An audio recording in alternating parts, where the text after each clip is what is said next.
Hello Internet, welcome to the channel. My name is Frankie, and in today's video we are going back to our Christmas mini zoo. We're continuing to build in time for Christmas, and today we're going to be focusing on something a little different, and it's not going to involve any animals.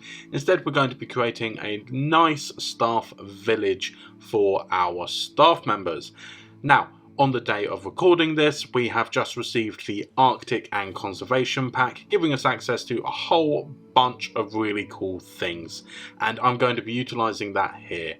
As with my Halloween mini zoo, I'm not going to shy away from using some pre-made blueprints in this zoo to save time, because this is going to be a month-long project and we have a lot to get done in that time, and also just because it really helps to create a coherent theme. So for this one, we're going to be using a lot of the buildings from the Arctic pack. What I'm doing at the moment is just creating a little kind of plaza-y area. To do this on console, what you need to do is go onto the pathing tab, press in on your right analog stick or R3, and that will allow you to align to grid. Then you can lay out your path pieces in a nice orderly fashion, meaning you can then line up building pieces with it as well, like I'm doing here. Here we're using a 1 meter tall ice block wall, and these are just going to be little nature areas in the middle of this plaza because we want to add a bit of colour. So we're going to have some rocks and statues, trees, stuff like that in there, just to add a pop of interest in the centre of this plaza. Now, placing some buildings, we are just going to be using some of the Arctic themed staff buildings, and these things are gorgeous. I'll be doing a full review on the Arctic pack soon, but I've got to say I love the blueprints. Some of these buildings are really nice. I love the rustic feel to them, and they are so obviously quite Nordic, which is nice. I really like them. And I think they're going to lend themselves to the staff area really quite well, because I want to create a kind of cozy area for our staff members to proper relax and unwind.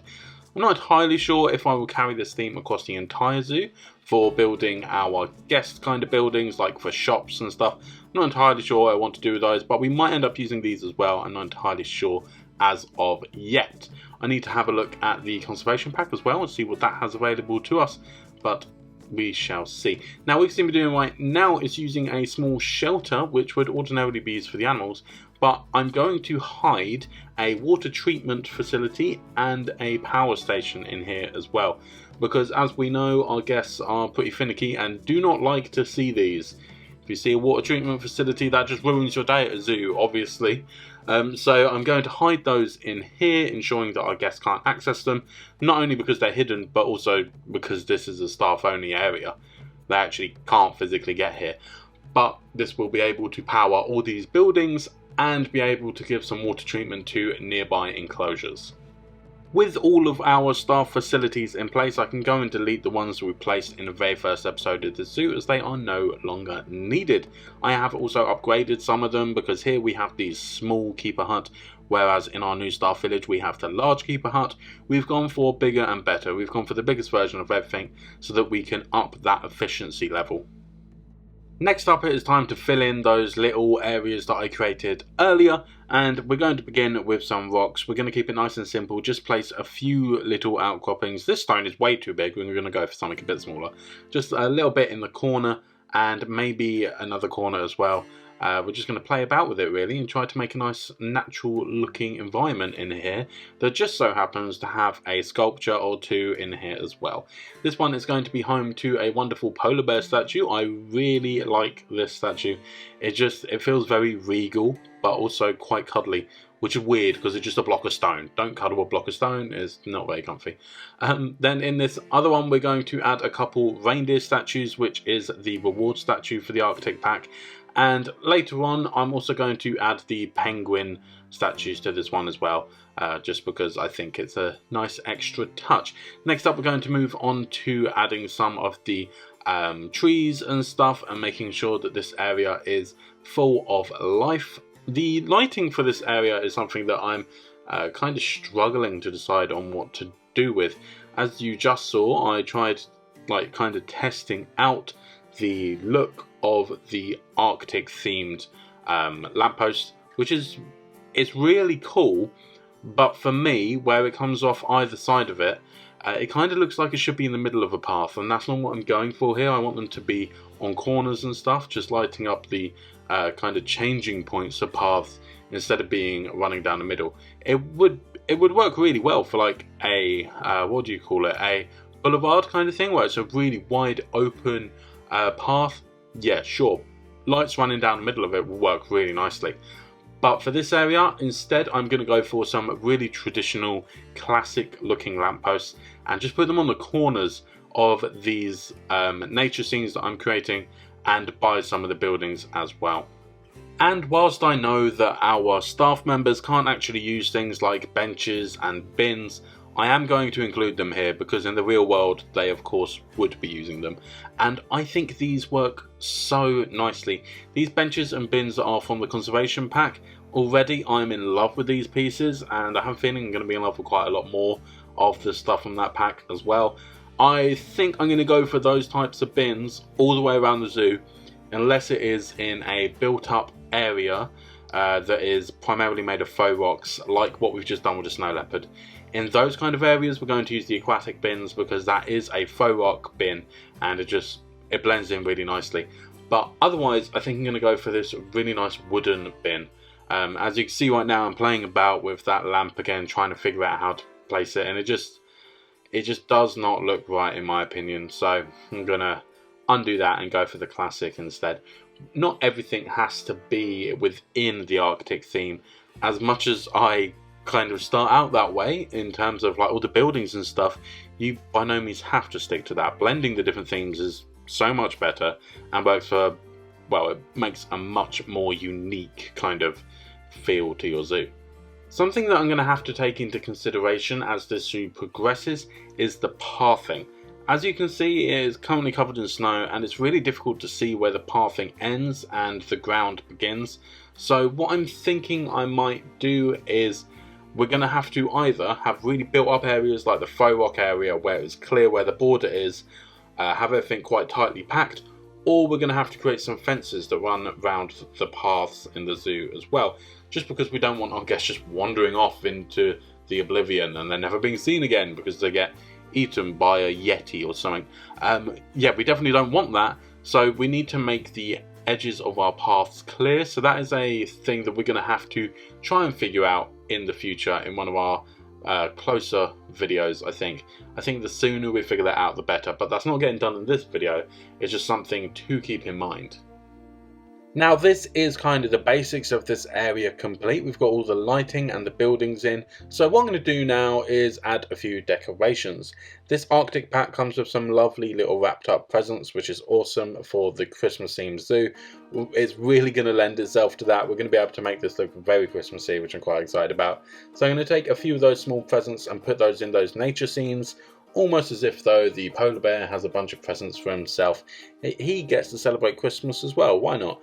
And we're also going to add a bunch of the fairy lights between the lampposts, and it has a really nice effect. The end result is quite nice. However, it is very tedious and they're quite difficult to line up, and I didn't enjoy the process whatsoever. So, yeah. The moral of that story is hard work, really horrible, difficult, tricky work can sometimes have a really nice payoff. So, you know, put the effort in and you might be happy with the results. If you're not happy with the results, then that's very unfortunate because you just wasted time. Kind of like what I'm doing now with all this talking. Let's get on to the next point. Also, in the same vein of the really cute Christmas decorations, there are these straw-like reindeers that are really cute. They're stood quite tall. They look like they're about the same height as a human. And I decided to put those in the doorway to one of the buildings. These kind of things can be used throughout the zoo to make sure that the entire zoo feels quite Christmassy as well. Just having those little nods to it is really going to help, I think. And look how cute that wreath is. I don't end up using it, but it's really quite sweet. And this log, I really like it, but I have no idea when or why I would use it. Because what is a decorative log? Well, you don't hang that on your door, do you? Maybe it'd look good on a windowsill or something. I'm not entirely sure. I really like the look of it, but I'm not entirely sure where to use it. If you have any idea where to put that decorated log, let me know in the comments. Now it's time for the finicky strip lights, and all I'm doing is just kind of bridging the gaps between lampposts, making it look like they are strung between them, just to better light these little nature areas and bring a bit more attention to them, because in my opinion they are the centerpiece of this area. but it's not an opinion, is it? They definitely are the centerpiece to this area. And in my opinion, this is rather repetitive and boring to watch, so we're just going to skip ahead. We're going to skip straight past these lights and move on to the next bit, which is foliage. So at the moment, this area kind of looks a little lost. It's kind of just plonked there and doesn't blend into the surroundings too well. So what I'm going to do is add a bunch of trees. Now, we don't have many options, but what we do have is the trees that we already have on this map by loading up this tundra biome in Asia.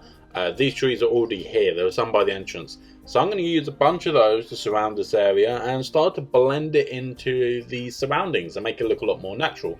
It helps to make this area look a lot less lost, which is excellent, and it helps to make it a bit harder to see, I guess, for the guests, which is great because we want to hide the staff area, not just because guests don't like looking at it, but also to give our staff a bit of privacy, a chance to actually feel like they are getting away from the crowds, because I imagine working in a zoo where you are talking to people all day, you're constantly on display. I've got to imagine that is quite tiring. So giving them this space to really have some private time has got to mean something to them. So we are making sure that it can't be seen too clearly from the main paths. I'm also going to use what other plants we have available to us just to kind of add a little bit of variety. We're just using some of the smaller trees to add some variety, like I say, in the size but also in colour, because these big trees are all the exact same shade of green, and having these smaller ones in there kind of just tricks your eyes into thinking there's a lot more going on than there actually is.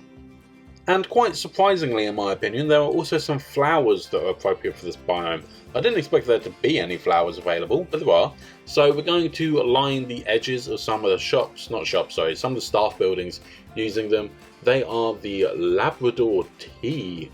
I don't know what that is. Apparently it's tea made from a dog. Yeah, I'm just going to use those to line the sides of the buildings and add a pop of colour for our staff members. And that is kind of it for this area. Once we've added those in, we can then do a little cinematic shot and you can see how it looks.